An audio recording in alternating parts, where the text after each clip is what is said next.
Hey guys, Boris from BKT. Another relatively good week for us. We had 2 winning trades, booked about 63 points. But it's been a very tough market. It's been very range bound, and the operating methodology right now is just do the best you can. First trade of the week was actually very early, Sunday night.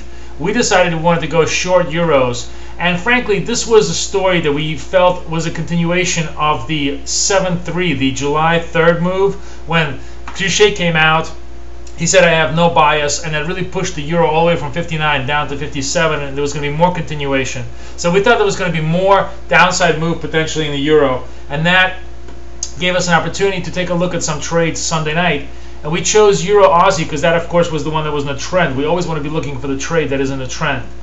The only problem with our trade was that we kind of dithered around and didn't really issue a recommendation until about 7 o'clock at night, and we could have issued the recommendation right on the open, which would have been much better. I think, you know, if we had sold, I think we sold the euro at 63.05, and we caught our T1 here at about 2 or 3 hours later. But we could have sold it like probably right around here, and gotten better prices right on the open. But overall, not too bad. I mean, I think the key thing is on the open, it was probably about 20 points higher Sunday night. We could have made probably plus 50 instead of plus 30 in the trade. But given the sentiment, we were on the right side of the trade. Early Asia took us out, made some profits. Ironically enough, even though the European data was bad, Euro Aussie continued to rally through. And that's one of the reasons why, of course, we always practice very, very safe money management. We always trail our stops, and we always take our stops very early. The second trade of the week was a little more interesting because, again, there was very few really good trending opportunities this week. But one of the things that looked good by the end of the week was Euro Pound. And we decided to go long. Let me just find this place, a 7.9 right over here. I go long at around 79.40. Basically, the trade here was short pounds. I was negative pounds because when I was speaking to Kathy, we both said that, the BOE rate decision, the only thing that can happen out of it is bad stuff. They can either cut rates or they're going to stay the same. They certainly weren't going to raise rates because data out of the UK was absolutely horrible for the last 2 weeks.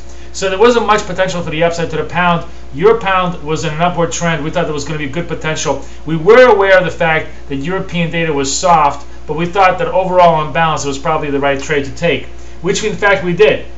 We took the Euro Pound trade, and it's actually started out very slow, made T1 in the morning at about 3 o'clock in the morning, and then after the BOE rate announcement, I decided, and this was actually one of those perfect examples of being dumb, I decided, the news is already out. I didn't want to have the trade slip back beyond into break-even territory. So I said, to Kathy, I said, let's just move the stop up. Let's make sure that we bank a little bit more points because these are pound points, so they're worth twice as much.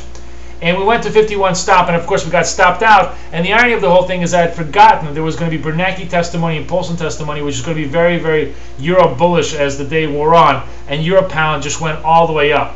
So, end of the day, I get an email from one of our subscribers, new subscribers, and he says to me, what was it that you were looking at the point when you guys decided to take the second profit? Was it oscillators? Was it moving averages?